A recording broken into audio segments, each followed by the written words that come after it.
fausse nouvelle nag loolu loi am na lu mu ci wax Coro. Bien sûr Pape Cheikh article 255 bu code pénal bu Sénégal ci la nekk mën nga am daanu kaso bu jàpp 1 an jàpp 3 ans bu fekkee ne li nga xamante ne moom la ñu lay toppee muy diffusion de fausse nouvelle dañuy wax ne publication wala diffusion wala divulgation wala reproduction bu nga xamante ne ça apporte atteinte au moral de la population loolu yoon daf ko dàq. gërëm ci bu baax itamit maître Bamba Cissé parce que comme li ñuy wax lii dafa nekk question d'intérêt national donc ku ci nekk ci pàcc bi nga féete yaa ngi jouer sa partition pour jéem a aider askan wi ci ñu moytu. ku ci waxul lu amul mën nga tëdd ci kaso bi. benn jàpp ñetti at. ça c'est bon à préciser mën nga tëdd ci kaso bi à la kulli al surtout période bi ak situation bi bii sax du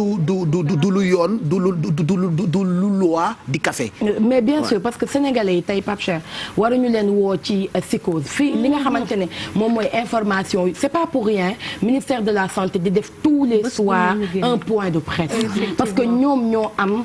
prérogative jox ñu les informations dont on a besoin donc ku nekk ci ñun na nga xam li ngay wax ak sa source ki nga xamante ne moom moo di Ablaye Mbaye Pekh démb dégg ngeen ko demoon na wuy ji ñi nga xamante ne ñoom ñoo di waa section de recherche li ñu ko toppee mooy vidéo wam boobu nga xamante ne mu ngi wër ci internet bi muy wax ni que corona bi amul Touba Serigne Touba fa nekk encore une fois c'est pas une question de tariqa ou de religion c'est une question d'intérêt national bi mu génnee nag ci section de recherche il a revu sa pensée nee na ni mu ko waxee ak ni ñu ko jàppee du noonu parce que moom luy yàq du ko def on est vraiment content que mu réccu li nga xamante ni moom la jotoon wax parce que moom nee na xalif bi fu mu yëkkati 200 millions def ko fa c'est parce que leer na ko ni feebar bi am na fa donc moom itam taxaw na pour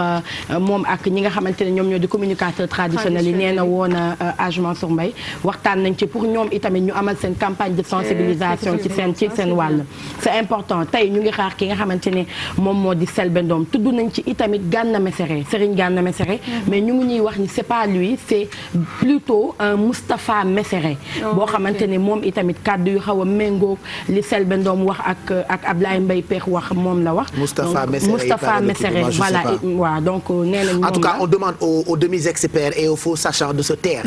Voilà experts yu ndaw yi sama classe gi nañu noppi voilà. parce que l'heure est grave et malheureusement les gens sont inconscients comme ni nga koy waxee. en fait ce qui est dangereux dama koy faral di dégg nit yi di ko wax ne ñun ñëpp dañoo amee télé suñu poche. c'est-à-dire on a nos téléphones portables on a nos pages Facebook on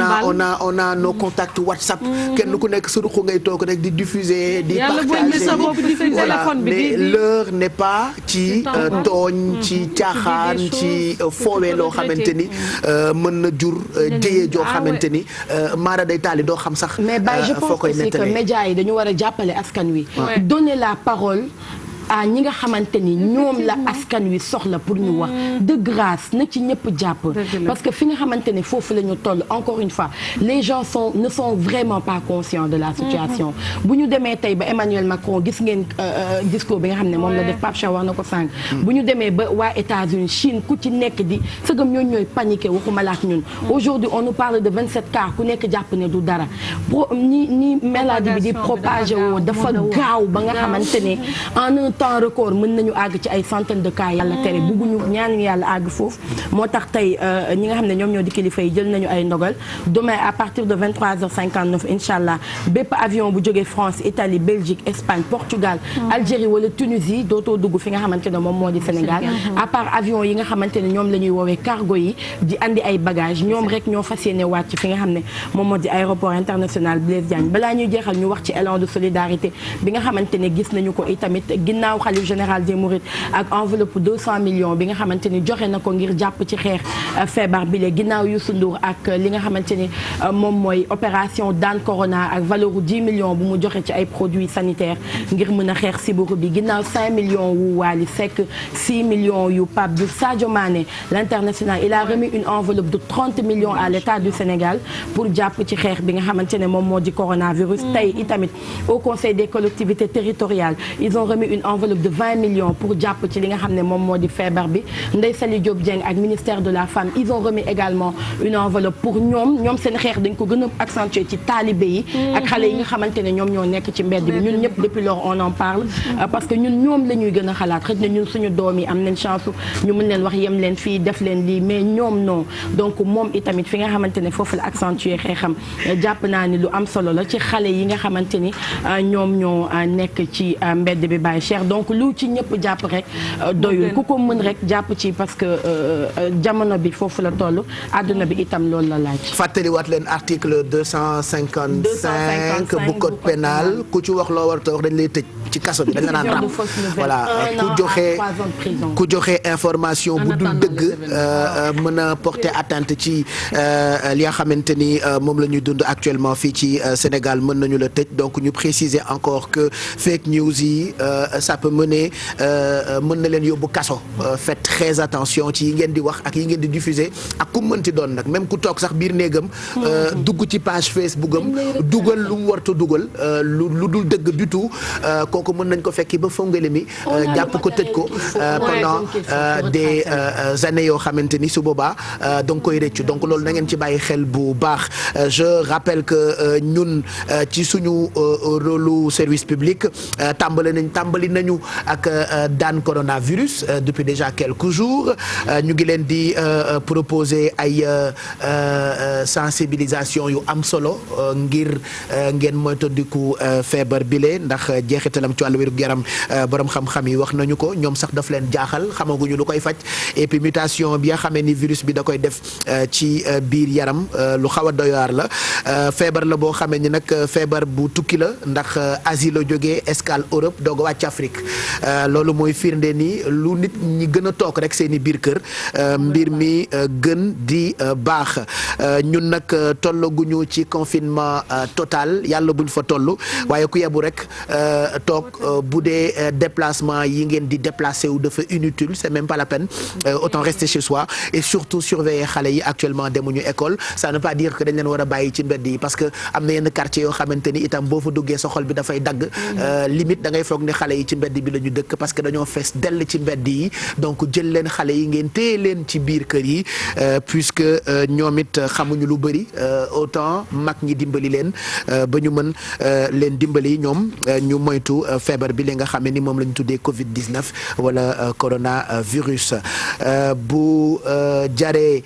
téléthon dinañu ko def mais wax nga léegi lu am solo jëm ci élan de solidarité bi nit yi am di dugal seeni yoxo ngir jéem a jàppale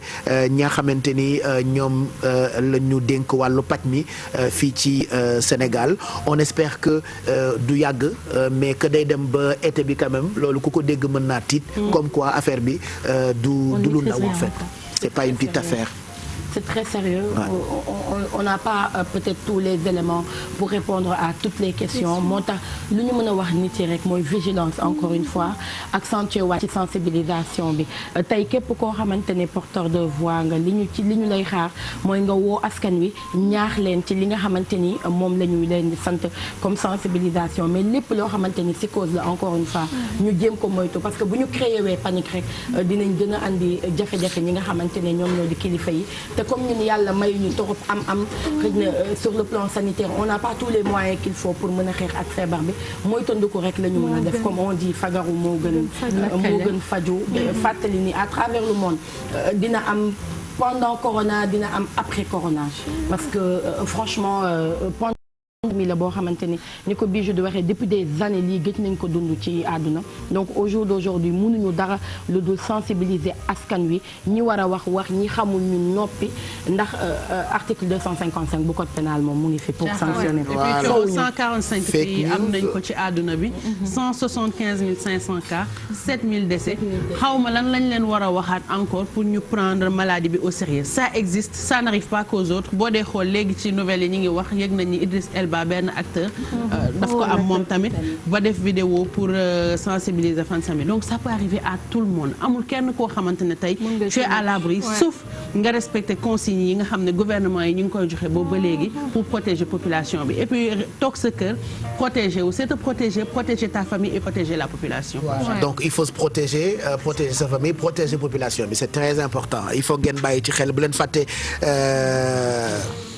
yi ñu leen di wan muy raxas loxo ba mu set à tout moment solution hydroalcoolique bi di ko diw ci loxo ndax dafay rey ay microbe ku ci sëqat na nga jël sa daanaka conc bi nga sëqatee foofu masque yi itam am na yu baax ngeen bàyyi ci xel mën ngeen di ko takk daf leen di protéger mais en même temps protéger ñi ngeen di nekkal ngeen di moytu nuyoo bu bëri bi ak accolade yi bu dee toog gën na ngeen def ko bañ def ay déplacement yu inutile ndax lu ngeen gën toog rek feebar bi gën di bañ di law ndax bu ngeen seetloo wax naa ko sànq ab feebar la boo xamee ni feebaru tukkikat la donc dafa déplacé wu jógee Asie escale Europe wàcc Afrique ñun ci dëkk yu mel ni Sénégal ak dëkk Afrique yu bëri ñi ko fi indi dañoo jógee ci ay dëkk yoo xamante ni feebar bi dafa am donc nañu moytu déplacement yu amul njëriñ yi et actuellement dëkk yëpp jël nañu ay décisions yoo xamante ni je rappelle que mu ngi jógee ci taxawaayu organisation mondiale de la santé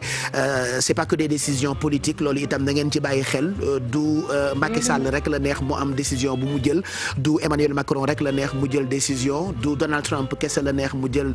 décision ay décision la yoo xamante ni dañ ci lëkkaloo ak ay borom xam-xam ak ñi nga xamante ni ñoom la ñu dénk ci àddina lépp loo xamante ni jëm na ci wàllu wér-gu-yaram